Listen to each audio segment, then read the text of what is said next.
Seorang gadis tengah berlenggak-lenggok di atas catwalk, wajahnya cantik, tubuhnya indah, dadanya membusung, dan dua bulatan indah di bagian belakang juga terpahat sempurna. Marissa Indria, model fashion yang sedang naik daun saat ini, dia adalah kekasih dari Smith Alexander dan orang-orang pun tahu tentang hal itu. Media.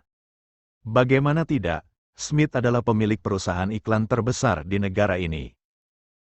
Semua orang memuja Marissa karena kecantikan dan sikapnya humble, tapi semua itu berbanding terbalik. Di kehidupan nyata, Marissa adalah sosok yang angkuh, sombong dan wanita yang punya sejuta ambisi, termasuk memiliki perusahaan kekasihnya sendiri, ALX Company. Belum lagi beberapa skandal yang tak pernah muncul ke hadapan media karena pengaruh dari orang tuanya, mereka disogok agar tak menyebarkan berita itu. Apalagi tentang perselingkuhannya dengan seorang pengusaha berdarah Jerman. Bagaimana rencanamu untuk memiliki perusahaan itu, Babe? Apa berjalan lancar? Tanya seorang pria yang tengah mendekap tubuh seksi Marissa yang polos, tanpa sehelai benang pun.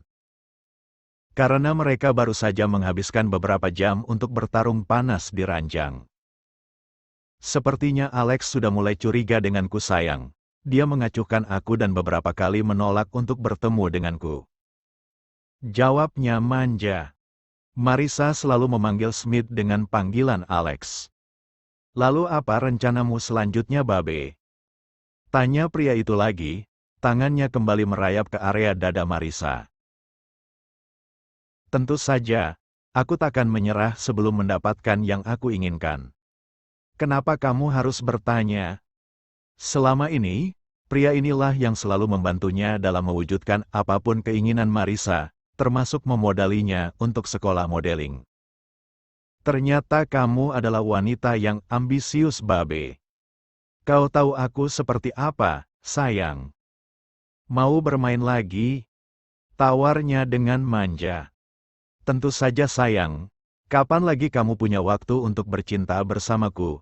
Kamu sangat sibuk akhir-akhir ini, membuatku haus belayan. Aku akan memuaskanmu, sayang. Ayo, aku yang memimpin. Ucap Marissa, dia merangkak naik ke atas tubuh pria itu yang masih polos, sebelum dia puas.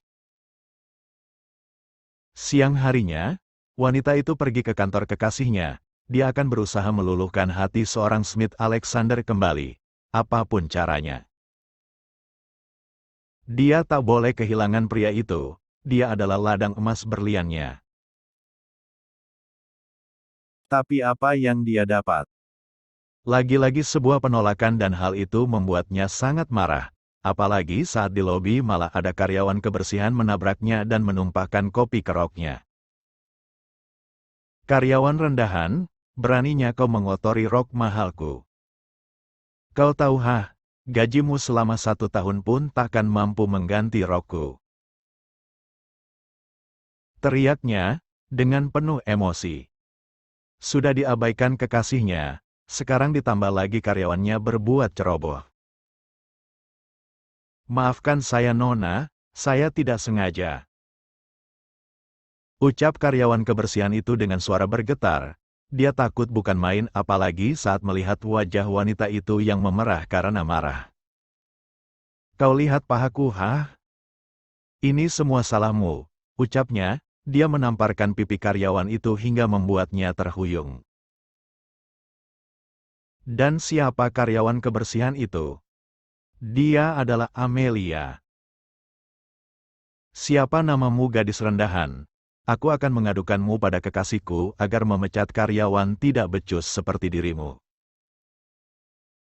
Sialan.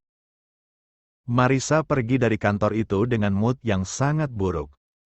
Tujuannya saat ini hanyalah menenangkan diri, pergi ke bar dan minum sebanyak-banyaknya.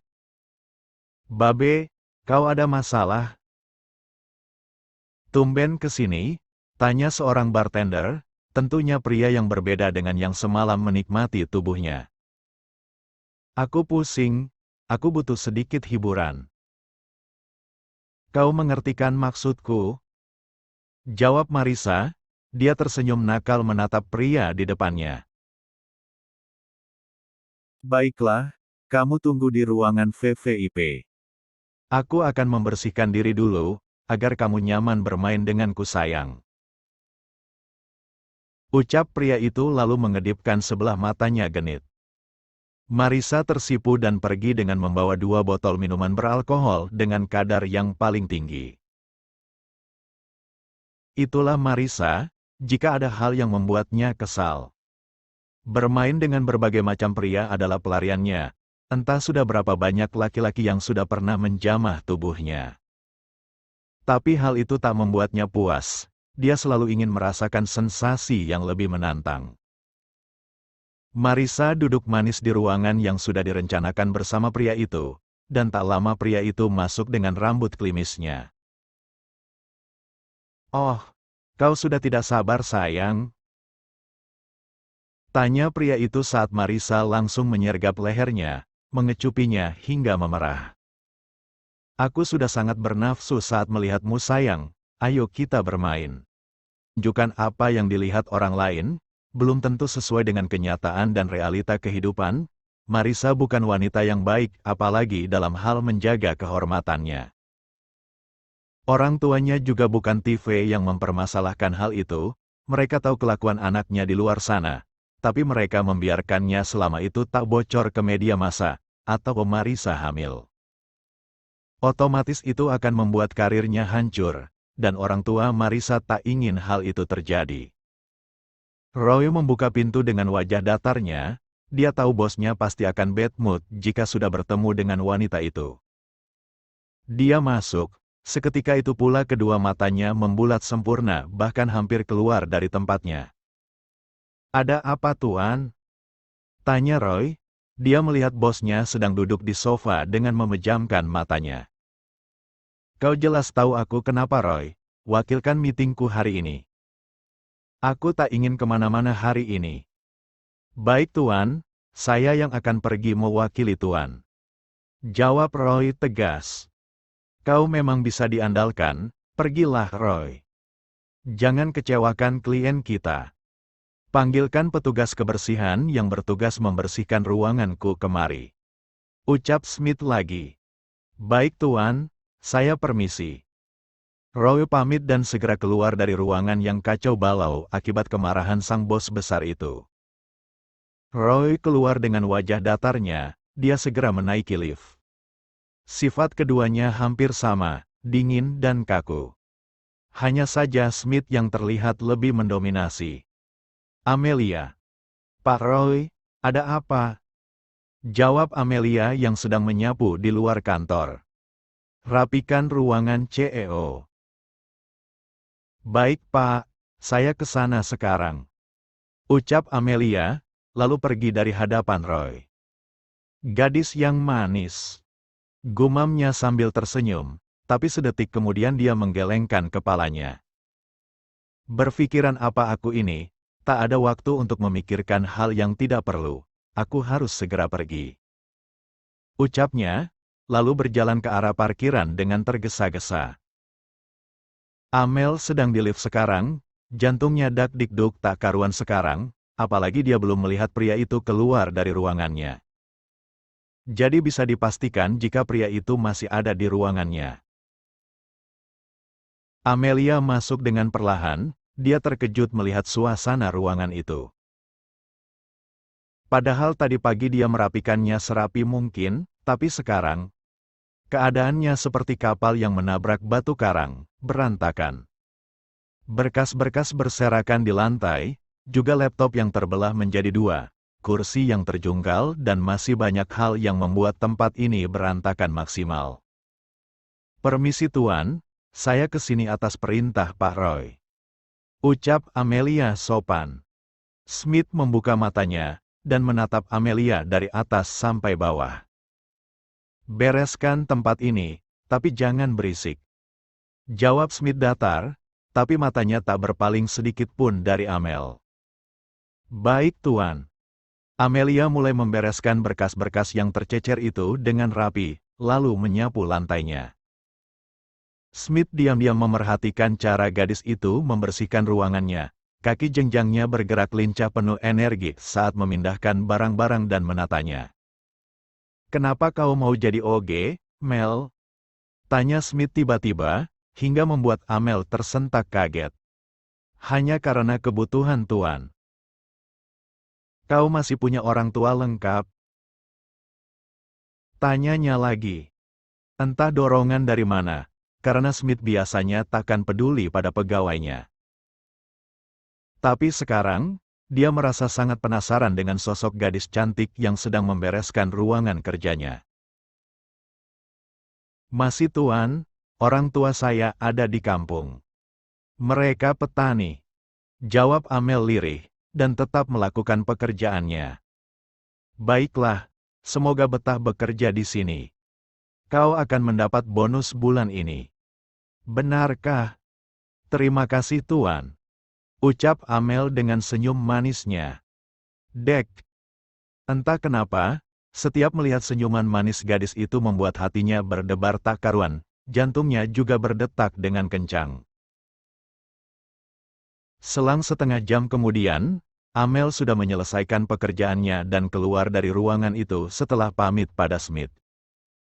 "Syukurlah dia sudah pergi. Dekat dengannya tak baik untuk kesehatan jantungku." Rutuknya. Amelia keluar dengan hati yang berbunga, bukan karena bisa bicara dengan sang direktur yang terkenal judes, tapi karena bonus yang akan keluar saat dia gajian nanti. "Kenapa sih Neng, senyum-senyum mulu?" tanya Rena. Dia penasaran hal apa yang membuat sahabatnya itu mesem-mesem gak jelas setelah keluar dari ruangan direktur. "Dapat bonus. Wah, selamat ya. Nanti traktir aku makan bakso di kantin ya," celetuk Rena. Itulah Rena selalu makanan saja yang dia sebut. Iya nanti kalau beneran dapat ya, gajian juga belum. "Ya udah cus kerja yang rajin," ajak Rena. Dia tipe wanita yang suka bekerja keras. Amel hanya menganggukkan kepalanya, meninggalkan beberapa OB yang menatapnya dengan tatapan memuja. Amelia adalah OG tercantik di kantor ini. Pukul 4 sore, waktunya bagi semua karyawan untuk pulang ke tempat mereka masing-masing. Begitu juga dengan Amel dan Rena. "Angkot aku udah dateng, aku duluan ya Beb," ucap Rena. Amel mengangguk dan melambaikan tangannya saat angkot itu sudah melaju meninggalkan dirinya sendirian di pinggir jalan raya, menunggu angkutan umum lainnya. Tapi hingga setengah jam berlalu, belum ada juga angkutan umum yang melintas. Amelia sudah pegal berdiri, belum lagi dia tadi bekerja ekstra membersihkan ruangan direktur 2 kali. Tapi semuanya buyar saat mobil sedan mewah berwarna hitam berhenti tepat di depannya. Kaca bagian kemudi diturunkan dan terlihatlah siapa sosok yang ada di balik mobil mewah mengkilap ini. "Amel, kenapa masih di sini?" tanya Smith. Kebetulan dia akan pulang juga. Tapi secara tidak sengaja, dia malah melihat Amelia yang masih berdiri di sisi jalan dengan seragam OG-nya. "Nunggu angkot Tuan," jawab Amel lirih, padahal saat ini dia sedang dilanda kegugupan. "Ayo aku antar." Amelia terhenyak saat mendengar ucapan yang begitu mudahnya keluar dari mulut bos besarnya. "Tidak perlu Tuan, sebentar lagi angkotnya juga datang," tolak Amel secara halus. "Tak ada penolakan, masuklah." Dengan jantung yang masih berdetak tak beraturan, Amelia masuk dan duduk di samping Smith. "Di mana rumahmu?" "Di Jalan XX Blok B," jawab Amelia. "Di sana kan hanya ada kosan, Mel."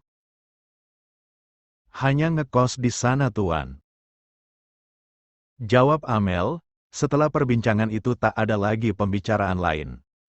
Mereka berdua diam, larut dalam pikiran masing-masing.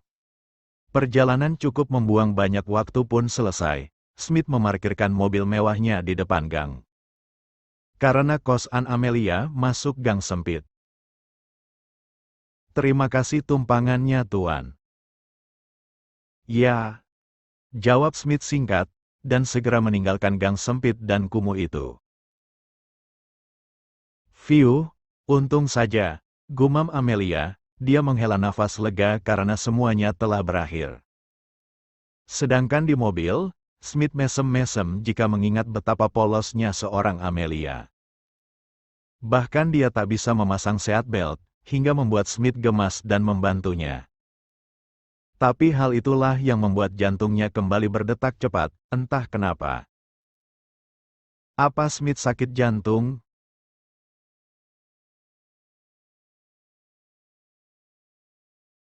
Apa Smith sakit jantung?